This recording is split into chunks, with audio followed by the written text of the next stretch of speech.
Assalamualaikum warahmatullahi wabarakatuh. Sobahul khair. Kaifa halukum? Atamanna antum bi khairin. Selamat pagi kakak dan abang. Bagaimana kabarnya hari ini? Mis harap kakak dan abang selalu dalam keadaan sehat walafiat ya nak. Hayya nabda darsana biqiraati basmalah. Marilah kita memulai pelajaran kita hari ini dengan melafazkan basmalah. Bismillahirrahmanirrahim.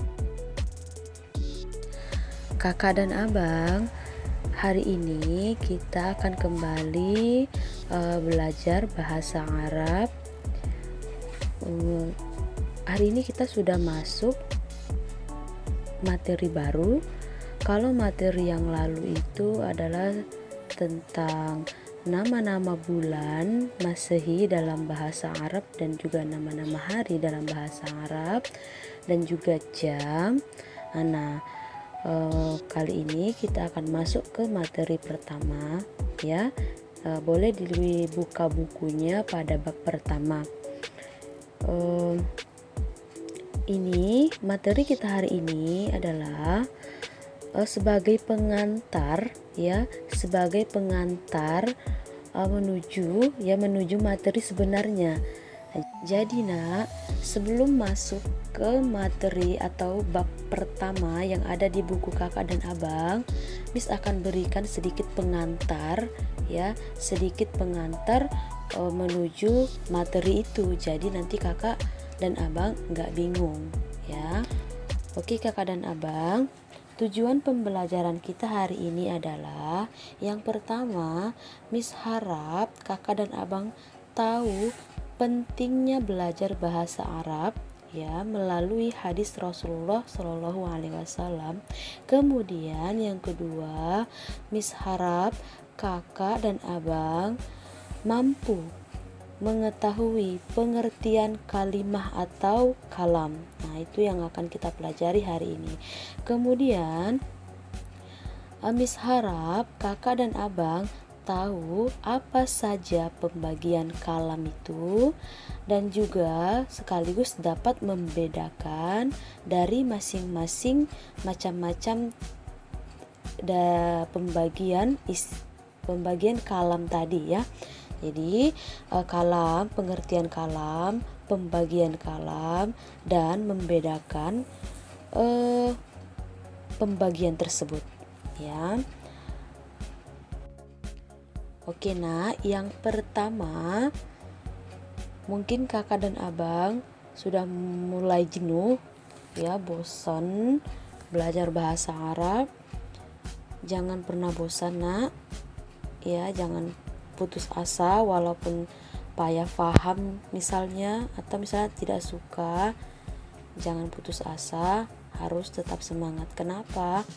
Karena ternyata belajar bahasa Arab itu sangat penting ya, seperti kata Rasulullah SAW yang artinya, aku tinggalkan sesuatu bersama kalian, jika kamu berpegang teguh padanya kalian tidak akan tersesat selama-lamanya, yaitu kitabullah dan sunnahku, kata Rasul.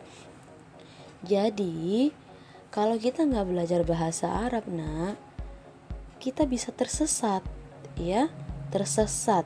Kenapa tersesat? Ya karena sumber kehidupan kita, sumber hukum kita agama Islam itu kan ada dua, yaitu kitabullah, itulah di Al-Quran, dan sunnah Rasulullah Shallallahu Alaihi Wasallam, itulah dia hadis. Dan perlu kakak ketahui, Al-Quran dan hadis itu semuanya berbahasa Arab ya nak, semuanya berbahasa Arab. Jadi kalau kakak dan abang tidak paham bahasa Arab, bagaimana kakak dan abang bisa memahami kedua kitab tadi ya? Jadi bahasa Arab ini sangat membantu agar kita tidak tersesat. Oke nak, tetap semangat. Masuklah kita ke materi kita hari ini, yaitu tentang al-kalimatu. atau biasa juga disebut kalam, kalamun ya. Al kalimatu atau kalamun. Atau artinya dalam bahasa Indonesia itu adalah kata ya, kata. Al kalimatu atau kalam adalah kata. Dalam bahasa Indonesia, pengertian kata itu adalah kumpulan huruf yang menjadi satu dan memiliki makna atau arti. Ya, jadi kakak dan abang pasti udah tahu apa itu kata. Ya nak, kata itu adalah berkumpulnya beberapa huruf yang menjadi satu, kemudian mempunyai makna atau arti. Dalam bahasa Arab, kalam atau kata hanya ada 3 ya. Jadi sebenarnya pembelajaran bahasa Arab itu sebenarnya hanya ada 3 ya. Perhatikan gambarnya nak, yang warna hijau, yaitu apa aja? Pembagian kalam yang pertama itu adalah ismun, yang kedua adalah fi'lun, dan yang ketiga adalah harfun ya.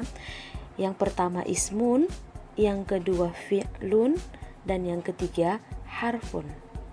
Oke kakak dan abang,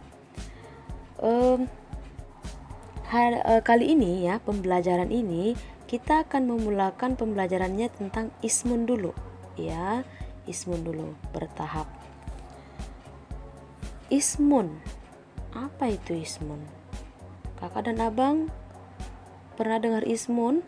Atau biasanya Miss sebutkan isim ya. Isim sama ismun itu sama ya. Ismun adalah kata benda atau semua jenis kata benda dalam bahasa Arab. Ingat ya nak, dalam bahasa Arab. Dan ismun ini tidak terikat oleh waktu ya. Oke, Miss ulangi, ismun adalah kata benda. Jadi nanti kalau misalnya ada pertanyaan apa itu ismun, cukup kakak jawab dengan kata benda ya. Kata benda, baik itu benda mati ataupun benda hidup. Contohnya itu nama orang, nama hewan, nama tumbuhan, nama pekerjaan, nama tempat, nama bulan, nama hari, kata sifat, dan lain sebagainya. Masih banyak ya nak. Oke, perhatikan kata-kata berikut. Jadi di situ ada kata-kata dalam bahasa Arab. Miss bacakan ya nak. Yang pertama itu ibriqun. Yang kedua an-na'lu. Kemudian miknasatun. Kemudian al-maskanatu. Kemudian fil baiti. Kemudian ilal masjidi. Di situ ada beberapa kata. Coba kakak perhatikan kata-kata tersebut ya.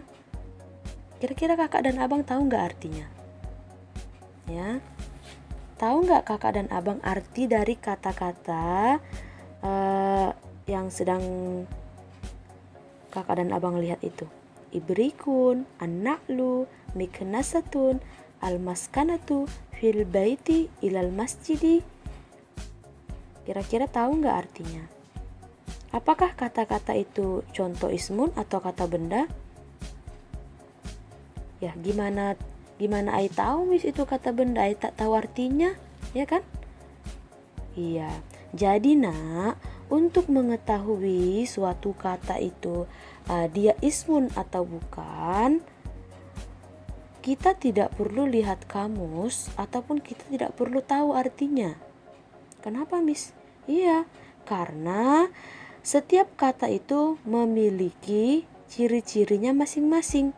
Nah, Miss akan berikan ciri-ciri ismun atau tanda-tanda ismun sehingga kakak dan abang ketika membaca tulisan Arab atau bahkan Al-Quran, kakak dan abang kenali, bisa tahu mana itu ismun, mana itu fi'lun, dan mana itu harfun.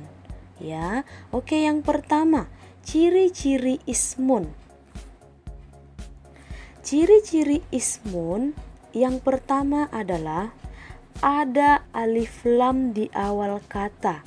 Alif lam ya nak, bukan lam alif. Beda ya, alif lam. Ada alif lam di awal kata. Alif lam ada dua, alif lam syamsiyah dan alif lam qamariyah. Jadi setiap ada kata yang berawalan alif lam, baik itu alif lam syamsiyah maupun qamariyah, maka jelaslah sudah bahwa kata itu adalah ismun. Contoh, asyamsu, al-qamaru, al-hammamu, al-bustanu, ar-rafu. Ya, jadi asyamsu itu alif lam syamsiyah, al-qamaru itu alif lam qamariyah, al-hammamu alif lam qamariyah, al-bustanu alif lam qamariyah, ar-rafu alif lam syamsiyah. Jadi kalau ada suatu kata dia diawali alif lam, maka dia ismun. Oke. Kemudian ciri-ciri yang kedua ada ta marbutoh. Ta marbutoh itu adalah ta yang bentuknya bulat di akhir kata. Jadi nak, ta marbutoh ini tidak pernah terletak di tengah kata. Dia selalu ditempatkan di akhir, ya. Atau biasa kita sebut tun. Oke. Contoh, al-mirwahatu syaukatun, al-wardatu hadiqatun, asyajaratu. Ya, contoh-contoh itu semuanya menggunakan ta marbutoh atau ta yang bulat atau menunjukkan jenis kelamin perempuan. Oke, Miss tahu kakak udah paham dan abang pasti udah paham itu perempuan itu maksudnya apa ya. Yang ada tun itu untuk perempuan kan, masih ingat? Oke, contoh yang ketiga, ciri-ciri yang ketiga. Ciri-ciri yang ketiga berbaris tanwin. Tanwin itu ada 3 nak, an, in, un. Oke, jadi kalau ada kata, ya ada suatu kata yang akhirnya di akhir dia berbaris tanwin, berbaris an, in atau un, maka jangan ragu lagi, dia pasti ismun meskipun kakak tidak tahu artinya. Ya, contoh, darrojatun, masjidan, baitin, syarirun, rijalan, maktaban, maktabatun. Masih banyak lagi ya nak. Yang penting ujungnya dia an, in, un, an, in, un. Maka itu ismun ya. Jangan ragu. Itu adalah ismun atau kata benda meskipun kakak dan abang tidak tahu artinya. Nomor 4. Ciri-ciri ismun yang keempat adalah didahului huruf zar. Ya, didahului huruf zar. Kakak dan abang pasti udah tahu huruf zar karena sudah pernah kita pelajari di kelas 5. Ya nak? Apa aja dia, Miss? Min, ila, an, ala, fi, rubba, bi, ka, li. Jadi kalau ada kata ya nak, ada suatu kata dia diawali huruf zar yang disebutkan tadi, maka itu sudah pasti ismun. Ya. Min, contohnya min maktabatin, alal jaridati, fil bustani, ilal madrasati. Ya, jadi nak, ismunnya sesudah huruf zarnya yang disegaris bawahi. Ya, ismunnya atau kata bendanya adalah sesudah huruf zarnya, bukan huruf zarnya. Ya, itu udah disegaris bawahi yang mana ismunnya. Oke. Kemudian setelah kakak dan abang tahu ciri-ciri ismun itu apa saja dia. Sekarang kita akan praktekkan ya. Kita akan melihat ismun yang ada di dalam surah At-Tin ya, yang ada dalam surah At-Tin. Coba lihat ayat pertama ya. Wattini wazzaitun. Itu bisa garis bawahi ya. Kenapa? Karena itu ismun, memakai alif lam. Watti ya, itu di alif lamnya. Watti, kemudian wazzaitun. Nah, itu bisa garis bawahi ya, Nak. Itu dia ismunnya. Kemudian waturisinin, itu tidak ada mis garis bawahi karena tidak ada ciri-cirinya yang sesuai dengan yang udah kita pelajari yang 4 tadi, ya kan? Waturi, dia tidak memiliki tamar butoh, kemudian tidak berbaris tanwin, tidak diawali alif lam, kemudian tidak ada huruf zar, ya. Oke, masuk ayat ketiga. Wahadzal baladil amin. Nah, itu mis garis bawahi al-baladi. Kemudian al-amini. Ya, kenapa? Karena diawali dengan alif lam. Al-baladi, al-amini. Oke, next. Laqad khalaqnal insana fi ahsani taqwim. Laqad khalaqna. Nah, jadi itu nggak bisa garis bawahi. Kenapa? Karena tidak ada ciri-ciri ismun di situ. Ya, tidak ada ciri-ciri ismun. Al-insanu. Nah, itu bisa garis bawahi. Kenapa? Karena ciri-cirinya apa? Memakai alif lam ya di awal katanya. Kemudian fi ahsani taqwim. Ahsani taqwimin itu bisa garis bawahi. Kenapa? Ahsani itu didahului huruf zar, makanya dia adalah ismun. Kemudian takwimin, dia diakhiri dengan baris tanwin ya. Kemudian tsumma radadnahu asfala safilin. Di situ tidak ada yang bisa garis bawahi. Kenapa? Karena tidak ada yang berhubungan dengan atau tidak ada ciri-ciri ismun di situ ya, sesuai yang kita pelajari yang 4 tadi. Kemudian illalladzina amanu wa amilus solihati. Oke, itu as-solihati bis garis bawahi. Kenapa? Karena dia diawali dengan alif lam ya, alif lam samsiyah itu. Falahum ajrun. Nah, ajrun itu mis garis bawahi. Kenapa? Karena dia akhirnya berbaris ya, berbaris tanwin. Ghairu mamnun. Nah, di situ tidak ada ciri-ciri ismun, makanya tidak digaris bawahi. Kemudian fama yukadzibuka ba'du biddin. Fama yukadzibuka ba'du itu tidak ada garis bawahi. Kenapa? Karena tidak ada ciri-ciri ismun. Kemudian mis garis bawahi yang biddin. Kenapa? Karena dia diawali huruf zar, yaitu bi ya, bi. Kemudian ayat terakhir, alaisallahu bi ahkamil hakimin. Alaisa itu tidak garis bawahi karena tidak ada ciri-ciri ismun di situ.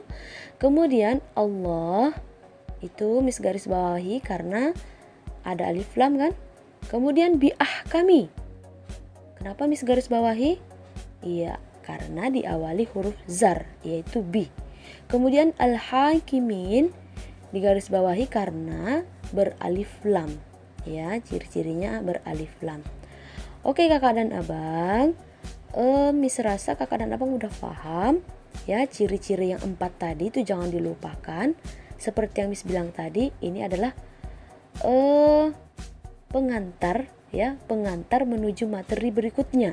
Jadi kalau kakak dan abang tidak paham pelajaran ini, nanti akan sulit di pelajaran selanjutnya ya. Jadi dipahami. Tugasnya cari dan garis bawahilah ismun pada surah apa itu ya? Ya, surah Al-Qari'ah. Ya, surah Al-Qari'ah di situ sudah disediakan. Kalau tidak nampak, boleh kakak misalkan kalau ada juz amma boleh dicoret di situ aja. Juz ammanya di garis bawahi. Jadi buat seperti contoh yang udah Miss buat pada surah At-Tin ya nak.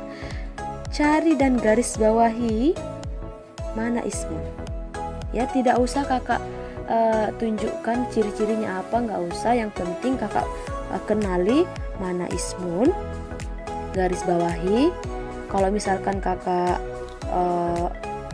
nggak kuat tangannya nulis surah Al-Qari'ah yang lumayan panjang, kalau misalkan ada juz amanya boleh digaris bawahi di situ aja, kemudian difoto, kemudian dikirimkan ke WA Miss Umi.